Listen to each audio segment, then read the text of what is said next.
ആകാശവാണി പ്രത്യേക വാർത്താ ബുള്ളറ്റിൻ വായിക്കുന്നത് ലിഖിത വിജയൻ.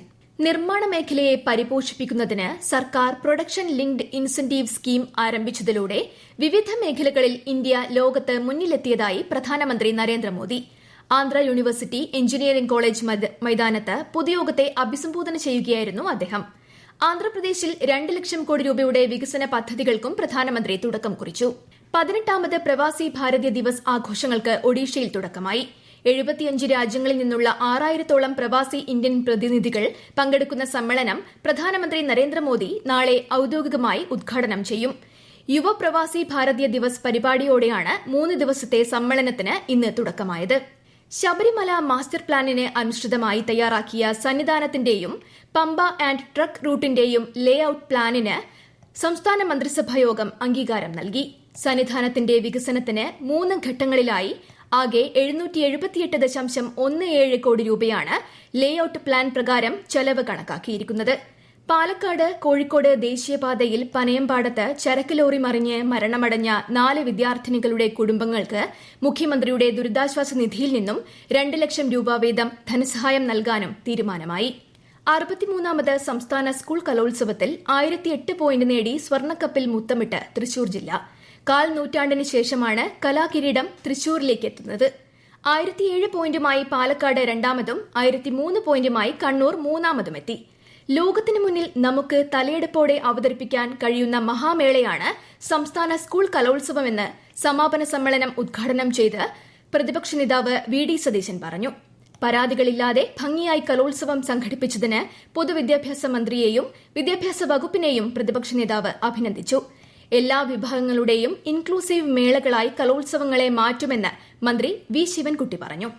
കേരളം ഇക്കൊല്ലം അതിദാരിദ്ര്യമുക്തമാകുമെന്നും അതിനുള്ള പ്രവർത്തനങ്ങളും പദ്ധതികളും എല്ലാ ജില്ലകളിലും കാര്യക്ഷമമായി നടപ്പിലാക്കണമെന്നും മുഖ്യമന്ത്രി പിണറായി വിജയൻ തൈക്കാട് അതിഥി മന്ദിരത്തിൽ 2 ദിവസമായി ചേരുന്ന ജില്ലാ കളക്ടർമാരുടെയും വകുപ്പ് മേധാവികളുടെയും വാർഷിക സമ്മേളനത്തിൽ സംസാരിക്കുകയായിരുന്നു മുഖ്യമന്ത്രി. ഓരോ പഞ്ചായത്തിനും ബ്ലോക്കിനും മണ്ഡലങ്ങൾക്കും അതിദരിദ്രരില്ലാത്ത കുടുംബങ്ങളെ പ്രഖ്യാപിക്കാവുന്നതാണെന്നും മുഖ്യമന്ത്രി അറിയിച്ചു. മുണ്ടക്കൈ ചൂരൽമല ദുരന്തബാധിതരെ പുനരധിവസിപ്പിക്കുന്നതിനായി എൽസ്റ്റൺ എസ്റ്റേറ്റിലും നെടുമ്പാല എസ്റ്റേറ്റിലും കണ്ടെത്തിയ ഭൂമി ഏറ്റെടുക്കുന്നതിന് വയനാട് കളക്ടറുടെ അധ്യക്ഷതയിൽ ചേർന്ന ജില്ലാ ദുരന്ത നിവാരണ അതോറിറ്റി യോഗം തീരുമാനിച്ചു. ടൌൺഷിപ്പിനായുള്ള ഭൂമി ഏറ്റെടുക്കുന്നതിന് സർക്കാർ നേരത്തെ അനുമതി നൽകിയിരുന്നു. 2 ദിവസത്തെ സന്ദർശനത്തിനായി കേന്ദ്ര സഹമന്ത്രി എൽ മുരുകൻ നാളെ കേരളത്തിലെത്തും. കവയിത്രി സുഗതകുമാരിയുടെ നവതി ആഘോഷങ്ങളുടെ ഭാഗമായി നടക്കുന്ന സുഗത സൂക്ഷ്മവനം പരിപാടി എറണാകുളം വടതല ചിന്മയ വിദ്യാലയത്തിൽ അദ്ദേഹം നാളെ ഉദ്ഘാടനം ചെയ്യും. കൊട്ടാരക്കരയിലും പാരിപ്പള്ളിയിലും നടക്കുന്ന സുഗത സൂക്ഷ്മവനം ഉദ്ഘാടന ചടങ്ങിലും കേന്ദ്ര സഹമന്ത്രി പങ്കെടുക്കും. കരുനാഗപ്പള്ളിയിലെ അമൃതാനന്ദമയി മഠവും ചടയമംഗലത്തെ ജഡായു എർത്ത് സെന്ററും അദ്ദേഹം സന്ദർശിക്കും. കാരുണ്യ ആരോഗ്യ ചികിത്സാ പദ്ധതിയിലേക്ക് സംസ്ഥാന ഭാഗ്യക്കുറി വകുപ്പ് 29 കോടി 10 ലക്ഷം രൂപ കൈമാറി. ധനമന്ത്രി കെ എൻ ബാലഗോപാലാണ് ആരോഗ്യമന്ത്രി വീണ ജോർജിന് തുക കൈമാറിയത്. സംസ്ഥാന ഭാഗ്യക്കുറിയുടെ കാരുണ്യ പ്ലസ് ടിക്കറ്റുകൾ വിറ്റുകിട്ടുന്ന മുഴുവൻ തുകയും കാരുണ്യ ആരോഗ്യ ചികിത്സാ പദ്ധതിയിലേക്കാണ് ഭാഗ്യക്കുറി വകുപ്പ് നൽകുന്നത്. മണ്ഡല മകരവിളക്ക് സീസണിൽ ഇതുവരെ ശബരിമലയിൽ ദർശനം നടത്തിയത് 41 ലക്ഷത്തിനടുത്ത് തീർത്ഥാടകർ. മകരവിളക്ക് മഹോത്സവത്തിനുള്ള മുന്നൊരുക്കങ്ങൾ വിലയിരുത്തുന്നതിനായി ശബരിമല എഡിഎം അരുൺ എസ് നായരുടെ അധ്യക്ഷതയിൽ ഇന്ന് അവലോകന യോഗം ചേർന്നു. മകരവിളക്ക് ദിവസവും മുൻപുള്ള 2 ദിവസങ്ങളിലും ഹൈക്കോടതി നിർദ്ദേശപ്രകാരം തീർത്ഥാടകരുടെ എണ്ണത്തിൽ നിയന്ത്രണം വരുത്തും.